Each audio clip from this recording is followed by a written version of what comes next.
Some days life feels perfect, other days it's just ain't working. The good, the bad, the right, the wrong, and everything in between. It's crazy, amazing, we can turn our heart with the words we say. Mountains crumble with every syllable, hope can live or die. So speak life to the deadest, darkest night.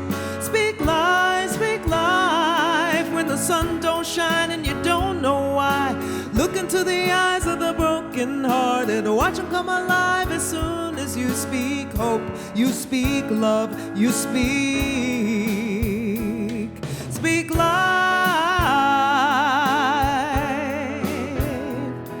speak life.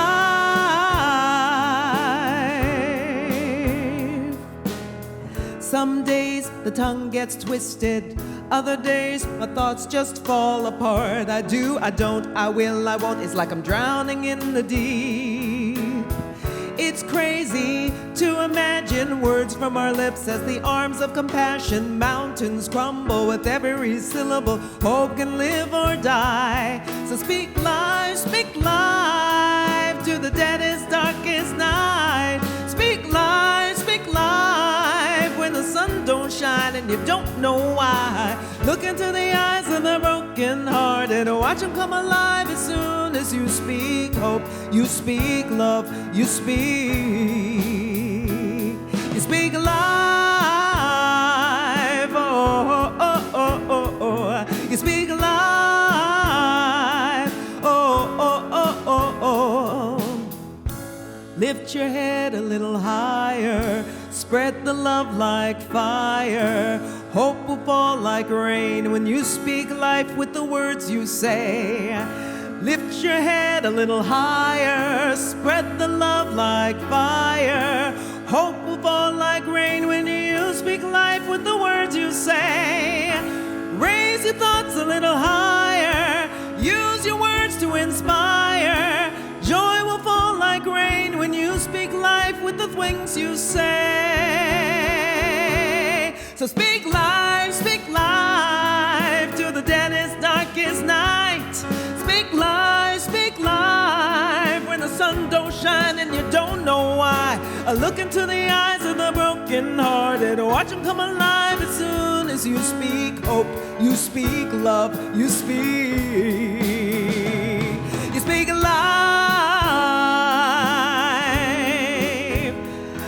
speak life, oh, oh, oh, oh, oh, oh. You speak life, you speak life.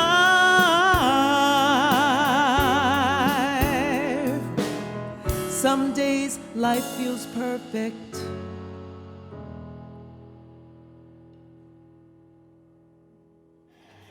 are we speaking life to the deadest night?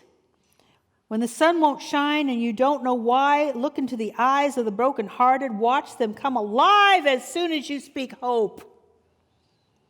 Speak love. Speak confidence. Speak God's real. God didn't go anywhere. Where's God going to go? But what we have sometimes done is relied upon ourselves and our own wits, whether we're doing that individually or collectively. And wow, waking up is fun. Kathy Lindsay's here today. She's going to do our closing prayer. And I remember, I don't know what I was going through, but I've gone through stuff. You know, even as a minister, the Rev in front of my name doesn't give me a pass. It's just like stuff still happens, but what it does is it gives me like an e-ticket to go through it faster. And I remember I was in, it's before we built the celebration hall out on Sandpoint Way, and I was sitting in my old office, and I don't know, we'd gone through stuff, and I don't know, I was going through another stuff. I was going through so much stuff, and I remember looking over at Kathy Lindsay, and I said, I don't know how people get through stuff without God. Because the stuff was happening, but that inner stability, that inner strength just helped me get through it. So That is why I believe that there is an invention called religion. Do you know that the word religion meant to bind together so that the soul and spirit can work as one, so that we can have our intimate connection to a power source greater than ourselves all the time? It's not about pleasing God or making God happy. No. Religion, in its purest sense, is for us to find that inner power so that when life comes along and stuff happens, we can speak from experience about hope and faith and the celebration of something great coming out of stuff. And I've got to say, stuff happened, but good stuff happened too. So when I was asked weeks ago about what this talk was about, I love it. Our wonderful team wants to know what I'm going to talk about. Like, why? I mean, I always wonder. I guess so that they can write something really clever that you might show up. But so I sprawled something down very quickly, and the talk title is that when the heart leads, God shows up. And then I wrote very quickly, when we understand that God is a loving intelligence, we come to understand that there is a power in the universe that desires to care for us. This allows us to be supported in beneficial ways. As we grow in our awareness of God's love, we also become a place where God / love, because God is love, shows up for others. This brings divine harmony into manifestation, and everyone thrives. And I read it last night, and I thought, man, that's brilliant. Oh, it's by me, huh? Interesting. But it is sort of my philosophy about why we do what we do. But I need to break it down a little bit. Understand. When we understand, understanding comes from experience. It doesn't come from, I know what she said, or I believe what she said, or what he said, or they said, or who said. It means that you have had an experience of what was being said. In fact, then you'll probably say it in a different way all to yourself. Otherwise, we just agree with a theory. And we have secondhand knowledge, and Emerson said, don't have a secondhand God, especially God, don't get a secondhand God. And man, I tell you, I was raised with secondhand gods, what people told me about God. And I'm glad that I outgrew those ideas. And then I went on to say, the universe desires to care for us. This allows us to be supported in beneficial ways. That the universe, not just God when we're good, not as a reward, but the universe supports its creation. In Hinduism, that is the aspect or the vibration of Vishnu. In their trinity of gods, there's the creator, the sustainer, and they call it the destroyer, but it's just a recycler. It just, like recycles. Nothing can be destroyed in the universe, not even in Hinduism. So this Vishnu energy, its job is to support and to sustain and to do anything that it can to bring about harmony, which allows life to thrive. So in that consciousness, God is love, God gives, God supports, God nurtures, God teaches, God heals, God empowers, and God appreciates. But it's not good enough to just hear Kathianne say that and say, that sounds nice. You need to come to understand it. It doesn't work unless you understand it. It doesn't work in your life, I should say, unless you understand it. Because I've watched so many people not stepping into being supported. I've watched so many people want to do it on their own and have all the reasons for why they're really not opening up to the support of the living God. And then I wrote, this brings about divine harmony into manifestation, and everyone thrives. Why is the world messed up? And I don't know. This is just my personal opinion. The world's messed up. When we have so few people owning most of the wealth and so many people going without, that's messed up. And that's because there's no harmony and there's no flow. And harmony comes from a sense of well-being for everything and everyone. We don't understand that the universal love and our ability to harmonize into manifestation. We don't understand that, so it doesn't happen in our life as much, and we don't hold it as a norm for everyone. We hold the old ideas for a norm. I mean, we haven't changed much, There used to be feudal systems where a few had everything and everybody else served them. We haven't changed much. It's time for a new normal. And I don't know that it'll be legislated away, but it can be transformed through consciousness. If we start to shift the way we see our interplay with other things and the ability of the universe to support all of its creation in a vital and thriving way. Well, so how do we do that? Where do we begin? Well, there's so many ways to do that. So many ways to create harmony in our world. And I want to say that harmony, I'm really attracted to harmony. It's actually a long time ago when I was listening to what my ministry was about. My ministry was about inspiring and empowering others to live in harmony with their God, thereby living in harmony with others and the earth. And harmony means balance and beauty and cooperation. Harmony is a beautiful word. People pray for peace, but a lot of times what they mean by peace is you shut up and not disturb me anymore. You shut up about what you don't like because I don't want to hear about what you don't want anymore. Just stop it so I can be at peace. Peace is a lot of times just pushing stuff down so the one that was doing the pushing isn't disturbed. That's not peace.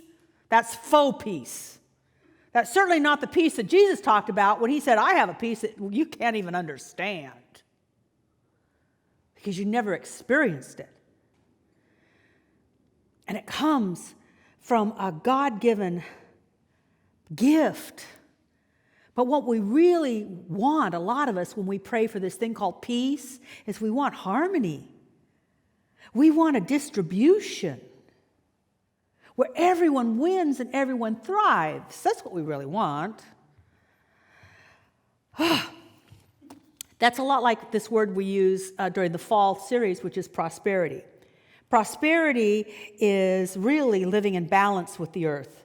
That and our life is in balance. What we take in and what we give out is in balance. What we need and what we have is in balance. It's called thriving. It's the ability to flourish and to bear fruit and to serve others and to be of benefit to the world. The word prosperity comes from a Latin word which meant to move forward with joy. But if we're not in harmony with our world, we don't move forward with joy. We move forward with trepidation. We move forward with fear and self-defensiveness and what can I get from you-ness and all sorts of other things, and it's not harmony. And it does not bring peace. So how do we develop that sense of prosperity, that sense of harmony, that sense of doing well? That's what I have talked about, oh my goodness, for 30 many years as a minister. And every year I use a different book. This year, about 2 weeks ago, I suggested The Prosperous Heart. It's by Julia Cameron, and my goodness, she's a beautiful writer. And it's a beautiful book, and frankly, it'll just take too damn long. I'm sorry, I don't know, this is gorgeous. Give this to your cousin who has no idea that consciousness is cause, and let them do all of the work, and eventually they will start to wake up. But for you that are watching, if you've invited us into your home, into your living room, into your bedroom, into your bathroom, I'm so glad, I don't know. Anyway, if you have invited us into your space, you are better off with a little bit more oomph. And so I'm personally going back to the book that I used last year, which is Putting the Prosperity Idea to Work. because it starts out with something that I think we need to start out with, which is the absolute. I like that word absolute because it's God, but it's not a name for God. It's absolute. See, too many times if I use the word God, I can conjure up my old God. You can conjure up something in the sky, something that created and then left the earth and said, I'll come back later, see how you've done. I don't know how you've done, God, but God always needs an upgrade. One of the upgrades I had one time that just blew my mind is when somebody told me God wasn't a man. Now, I was already into this teaching. I was into my thoughts are creative. I was into affirmations. I was into visualization. I was into forgiveness work. And then I was still calling God he. And somebody said, God's not a he. I went, what? God had always been a he. I'd never experienced him as he, but I had a secondhand God where people said God was a he. In fact, there was a trinity and it was all male. Now, how in nature does that ever work? Except for some very specific species, very narrow species that can do that, but most times it takes two. Male and female created he them. Anyway, so I think you get my point. I'm just saying that sometimes we need to upgrade, and so I just want us to upgrade. I want us to move into a more full and powerful awareness of this thing that Ernest Holmes called the thing itself. But I'm going to call for, at least this time, the absolute, that which is beyond names. And to touch that, to activate that, to cultivate that, and then work out of that, and then work out of that. Cultivate it, and then work out of it. And there's many ways to court this absolute presence because it's absolutely here. It's absolutely where you are. It's absolutely available. Let me just give you a definition. I had a definition here. It was really good. It transcends everything to the point of being independent and unrelated. So it transcends our issues, our earth, our problems, and it's not related to it, which means that it doesn't have to create out of our problems. As an adjective, it means that it's perfect, complete, unlimited, not conditioned by anything else, as an adjective. So how do we court that? How do we court that thing that I might call unitive consciousness?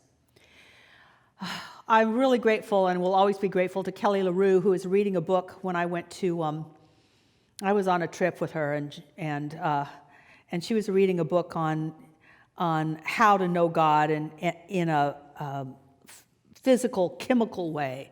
And there's a part of our brain that can adapt to unitive consciousness. There's a part of our brain that can actually see all things connected. And there are 5 ways that we can enhance that connection. Or there's 5 ways that that connection is enhanced. One of them is to move in a rhythmic way. To move, not just move, but to move in a rhythmic way. Something happens to the brain when you move in a rhythmic way. Something happens to the brain when you move in a rhythmic way. So, how is it the Aboriginal people of Australia can paint paintings? I put this on my Facebook page. Paint paintings that look like the cells within different animals. Because they move into a unitive consciousness and they are one with the absolute that is one with them and one with the animals. They don't paint the animals, they paint the cells of those animals. Those dots and things, if you look at them, they look like cells and the interconnective tissue of those cells. It's amazing how they can go into dream time. They go into dream time by moving, by dancing. You know, I think it was...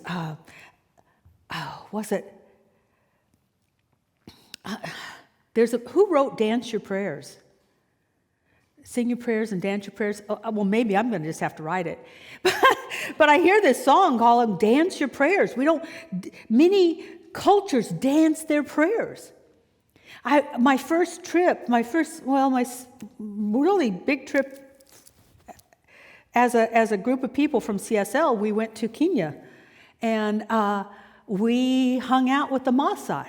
And the Maasai loved to entertain. And they would dance, and their dancing is just sort of up and down to drum beats. And after half an hour, I'm exhausted watching them, and they keep going.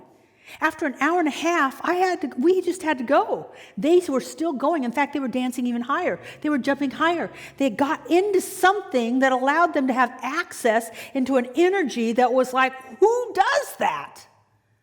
Straight up, not this. Oh, no. As high as they could go off the ground. And instead of tiring out, they got higher. It was amazing. They were unifying with an energy that I wasn't unified with. Movement does something. Even if you just want to rock. So many of us have seen or been influenced by, Northern European spirituality, which is sit there.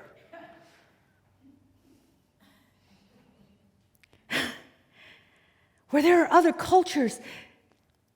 In the Jewish culture, you could rock to the words, and something happens with the words when you rock to it.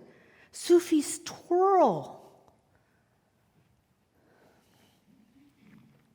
and move into a different state of consciousness because of the twirling, swirling, turning, move. Then, the other way to do it is to chant. Chanting works no matter what words you're using. And I'm sorry, people are going to just go, Kathianne, that's not true. It's the words. Well, people can chant words that they don't even know the meaning of. It's not from their culture. And I don't know that the potency is in the words. I think it's in the chanting. Because people get the same effect whether they're chanting something else. So what could be from a Hindu tradition, a Sikh tradition, a Buddhist tradition, and then Catholic tradition. Just the chanting. And by the way, we have a chant. Every religion should have one. So ours is, there's only one life. That life is God's life. That life is perfect.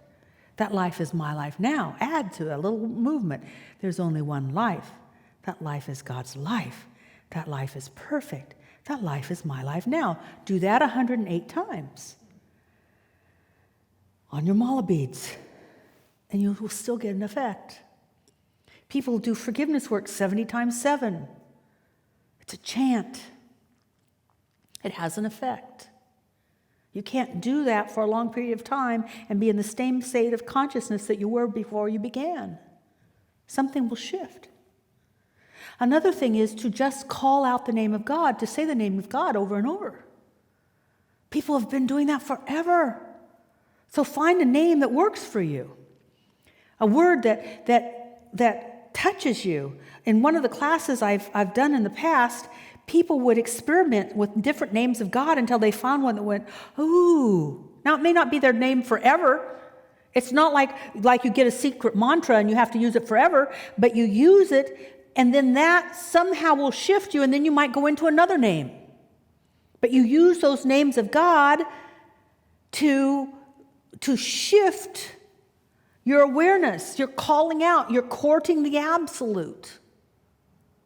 I mean, it's kind of hard to say absolute, that which is beyond all names, that can't be comprehended by anyone who is names. And then if I even use an description, I have somehow limited it, so I won't use anything. That's long.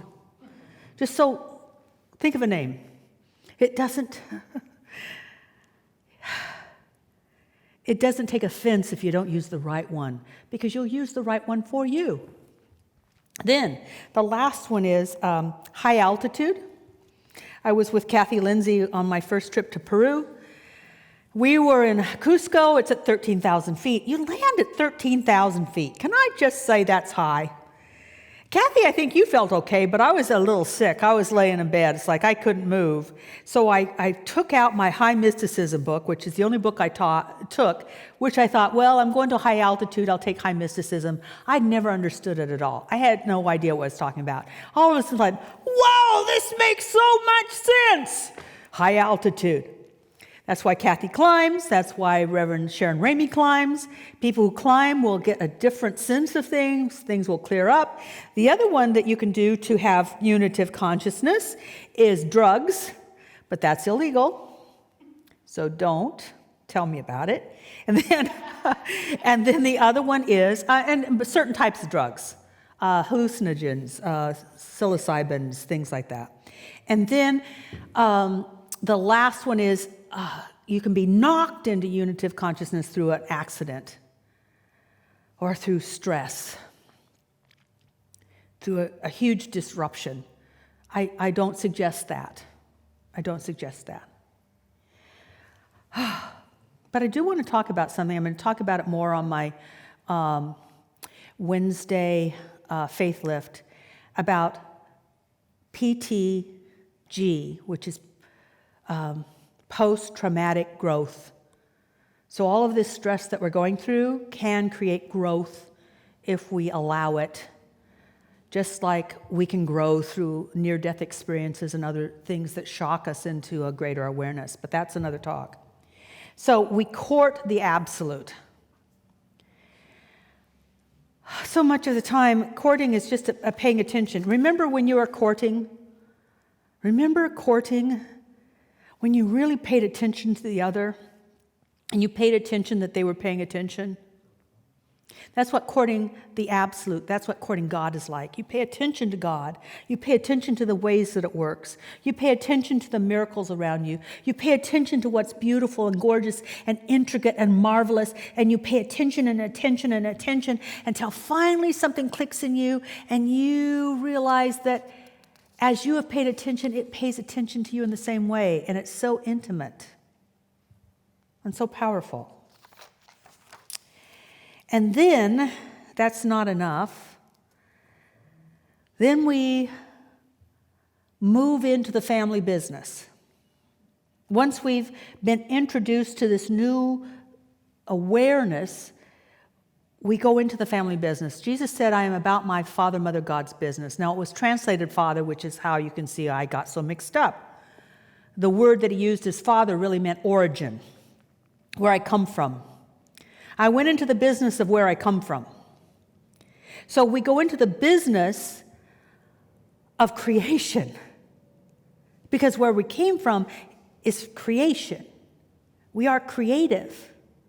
And we come into that business by also being creative and showing up the way we think God is, the way it's been revealed to us. And if you spend time with God, you will not feel any blaming or shaming or putting you down. No. Love doesn't do that. You will feel uplifted. You will feel confirmed. You will feel appreciated. You will feel valued. You will feel empowered. You will feel loved.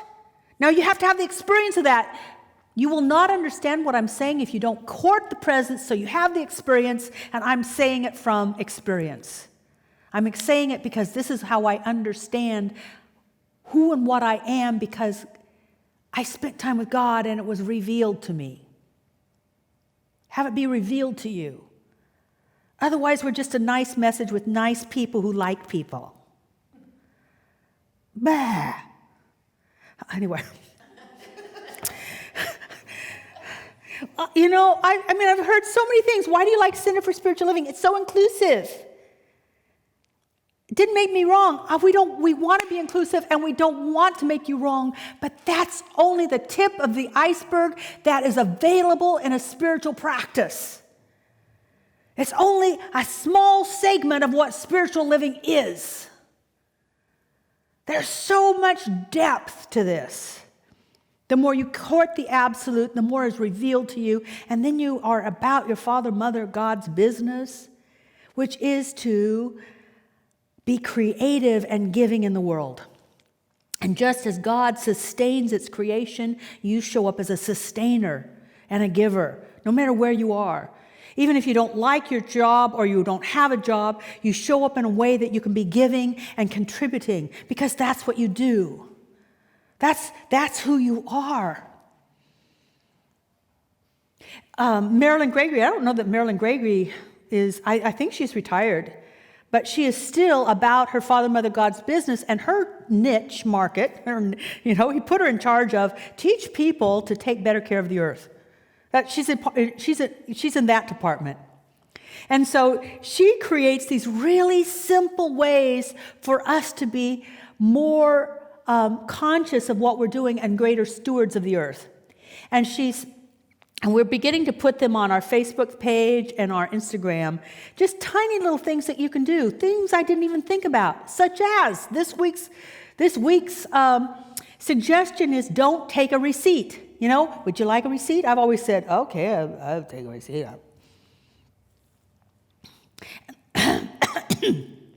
Unless you think you're going to bring the thing back, which I'm not going to do my groceries. I'm not taking the groceries back. Then ask to have it be emailed or have no receipt, because the chemicals on that receipt are not recyclable. In fact, they're actually bad for the earth. I had no idea. So now my new thing is just say no to receipts. Tiny little thing, but if all of us or a bunch of us started that, we'd start a whole new program. Just like we're masking up, maybe we'll just no to receipts, no to balloons, no to glitter, no to things that make things hard for other animals and the earth. That's her job. She's in charge of that department. Well, at least she's not in charge, but she's in charge of her own little world. She's in charge of waking me up. She's in charge of spreading the word that simply, by very simple means, we can make a difference. And then, because you are in God's business, you deserve to be compensated, and God pays well and has great benefits, by the way. But a lot of us look to this source or that source or this source or that source for our income, when we should just say, okay, God, I'm ready. Take care of me. Now, it may come from different sources, but we take our attention off of that earthly means of support, and we let the universe, Vishnu, the sustainer, sustain us.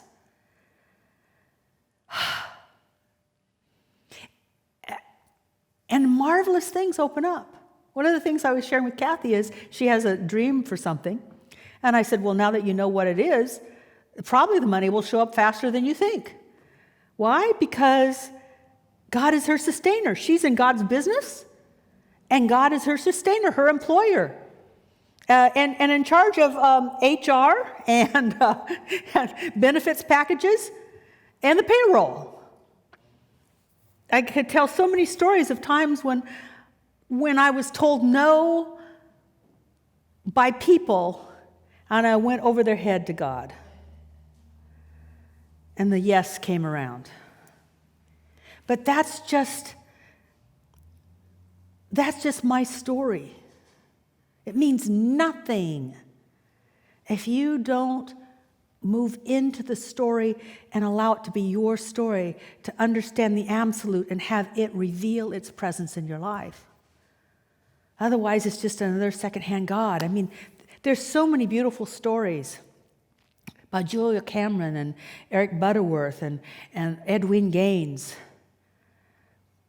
But they don't mean anything if they don't lead you down that same path so that you have the same experience and you can have the same understanding. And then things shift. So, let's move into an understanding. Let's court the presence. Let's do that together. Thank you, Joel. So, think of a name, a word that appeals to you, that represents God. Could be Jehovah, Rama Krishna,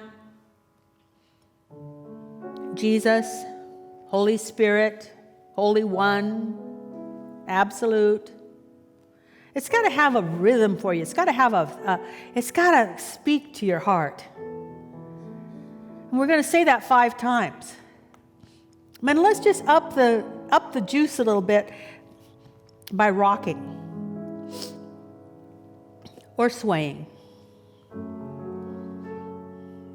You can nod, but that doesn't get you very. I suggest more than a nod. Some of you might want to do this if you've got your phone in your hand. You might want to do it with a walk.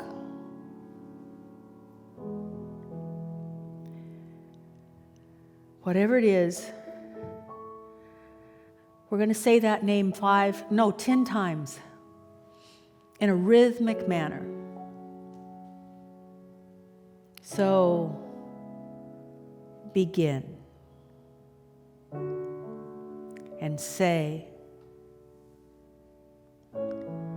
your name, for that which is beyond all names, for that which is beyond all description. Let the rhythm continue. And in your heart, in your mind, you are courting that presence.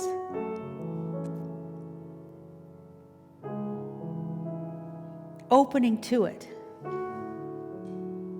and letting it speak to you and reveal its presence to your conscious mind. How beautiful that is. And so it is.